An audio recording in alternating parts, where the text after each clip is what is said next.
Bonjour à tous, bienvenue dans votre magazine Entrepreneur, Entrepreneur qui vous fait découvrir tous les rouages de l'emploi et donne également la parole à ceux qui ont réussi pour booster ceux qui se cherchent encore.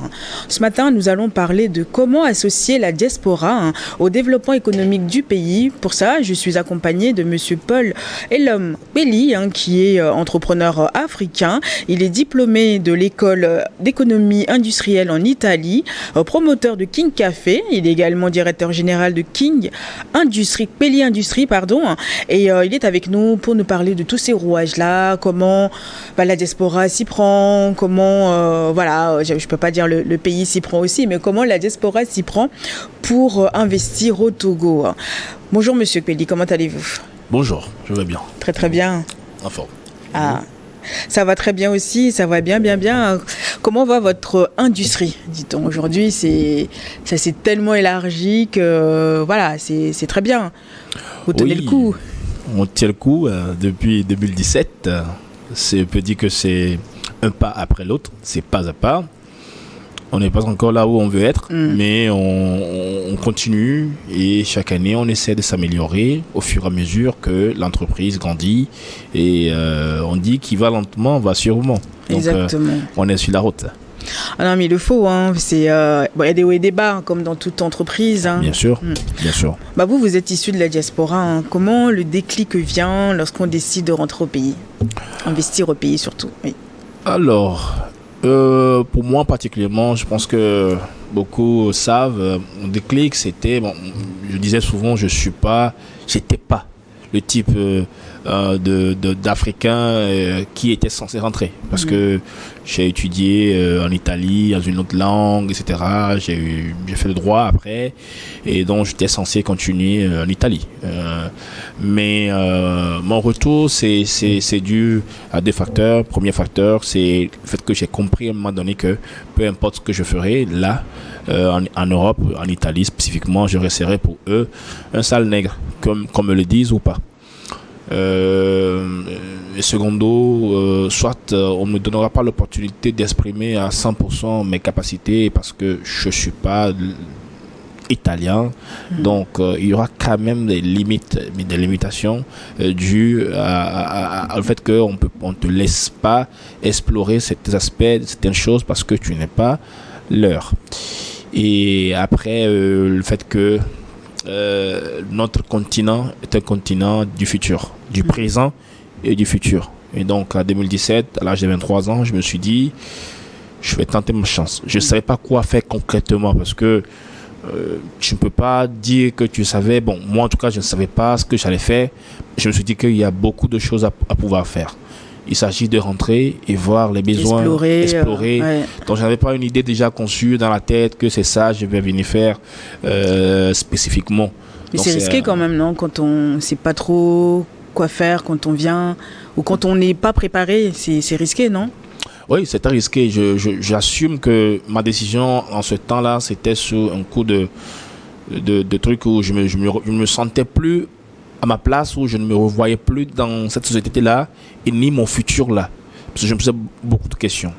Et donc, moi, étant habitué à prendre des risques, je dis, si je dois réfléchir, qu'est-ce que je dois faire? Trouver l'idée parfaite avant de rentrer, je pense que je ne serai jamais rentré. Jamais. Et donc là, moi, je me suis dit, je viens. C'est comme si vous rentrez dans un truc où vous cherchez, en fonction de ce qu'il y a, vous adaptez et vous trouvez une solution, quelque chose. Et donc, pour moi, l'entrepreneuriat, c'est d'abord résoudre un problème. Exactement. Donc, il faut retourner dans le pays, comprendre les problèmes existants pour essayer d'en résoudre un ou deux ou trois qui peuvent te rapporter de l'argent. Donc, c'était ça. Donc, voilà, au début. Et donc quand vous êtes rentré, c'était pas...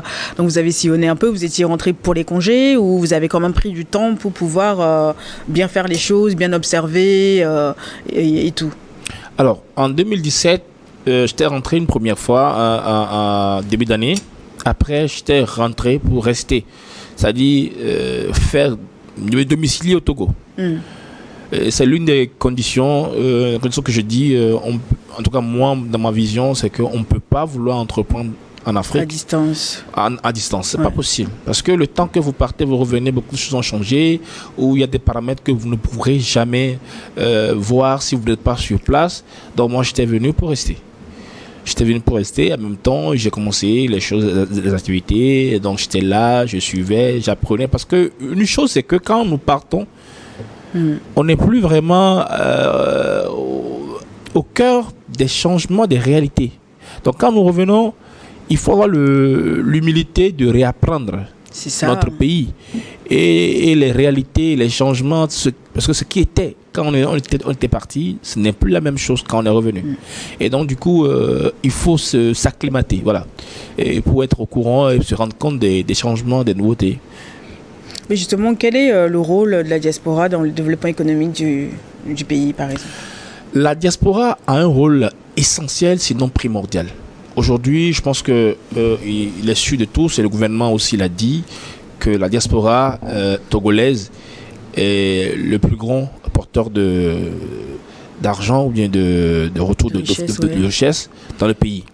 Le problème, c'est que aujourd'hui, la grande partie de l'argent qui est envoyé par la diaspora au pays n'est pas dans le cadre de la création de l'économie, c'est-à-dire de créer des affaires ou bien des activités qui va accroître l'économie, mais c'est pour des aides financières à la famille ou bien pour construire ou bien pour... Et ça ne développe pas le pays parce que c'est des aides financières, mais qui sont dans l'ensemble très très très, très importantes comme pour le budget de l'État. Maintenant, si cet argent-là réussissait ou bien passait à créer de l'emploi, c'est-à-dire qu'il fructifie au fil du temps, ça serait un truc vraiment intéressant pour le pays et pour notre continent. Donc la diaspora a un rôle très très fondamental à jouer sur le développement du pays. Mais ça dépend de comment est-ce que l'argent qui est envoyé par la diaspora au pays est destiné à quoi. La grande question. Parce que c'est vrai que souvent, il y a certaines personnes qui rentrent, qui viennent, bon, pareil, l'idée est là, ils se disent, bon, je vais rentrer, je vais essayer de voir comment ça peut marcher. Ou ils viennent avec des projets, ils restent 6 mois, après ils disent non, ils repartent, non, ça marche pas, il n'y a rien qui marche et tout, je repars. En fait, ou bien on t'appelle, toi qui es déjà sur place, pour te demander qu'est-ce qui marche. Ça aussi, faut que les gens prennent conscience qu'on ne peut pas être loin et vouloir construire, au fait. En fait, il y a un problème. J'étais à un atelier, il y a de cela un mois, qui a été organisé par l'OIM et le gouvernement sur justement l'impact de la diaspora, et comment pousser la diaspora à investir au pays et non seulement à donner à manger à la population. Il y a un fait qui est sorti, c'est que nous, parfois de la diaspora, on a l'impression que on doit nous dérouler le tapis rouge une fois arrivé au pays dans tous les domaines. C'est-à-dire que soit que nous voulons les informations, nous voulons créer une entreprise, nous voulons que tout doit filer, tout doit aller lisse, ou bien il faut que on nous traite différemment par rapport aux gens qui ne sont pas issus de la diaspora, qui sont nos frères togolais. Et donc, quand c'est pas comme ça, on se dit non, mais moi, je suis nanani, nanana, on devrait, mais... Et ça pose un frein, ça pose un problème. Parce que être de la diaspora ne veut pas dire être au-dessus des autres Togolais. Exactement. Et quand on est de la diaspora, comme on est Togolais ou bien non issu de la diaspora, quand on a une activité, ça ne décolle pas en 6 mois. C'est pas obligé, ça peut décoller en 6 mois, ça dépend du type d'activité dont il s'agit. Mais ce n'est pas une obligation. Et on ne peut pas aussi venir au Togo, en tant que Togolais issu de la diaspora, et ne pas s'adapter à la réalité. Parce que quand nous allons en Europe, par exemple, et tu es africain, tu es Togolais, on te dit il faut t'intégrer. Quand tu es de la diaspora et tu reviens au Togo, il faut t'intégrer. Il faut faire l'intégration. C'est ça. C'est compliqué de dire, je suis Togolais moi, mais comment Oui, mais tu es parti. Et quand tu es revenu, les choses ne sont plus comme en Europe, ou bien ne sont pas égales, ou ne sont pas plus comme tu le connaissais. Et donc, du coup, il faut s'intégrer. Et s'intégrer demande de l'humilité. Être bien humble. Et essayer d'apprendre, de réapprendre et de comprendre le système, comment ça fonctionne aujourd'hui, histoire d'adapter le projet aux réalités audiennes. Et donc, c'est là le problème. Maintenant, ceux qui sont là et demandent qu'est-ce qui marche au pays, moi je leur réponds, tout marche, rien ne marche. Parce qu'il n'y a pas un truc qui est là, qu'on dit ça là, c'est ça qui marche. Donc quand tu mets ton argent, et dans ça marche. Ça va prendre tout de suite, allez hop, non. Non.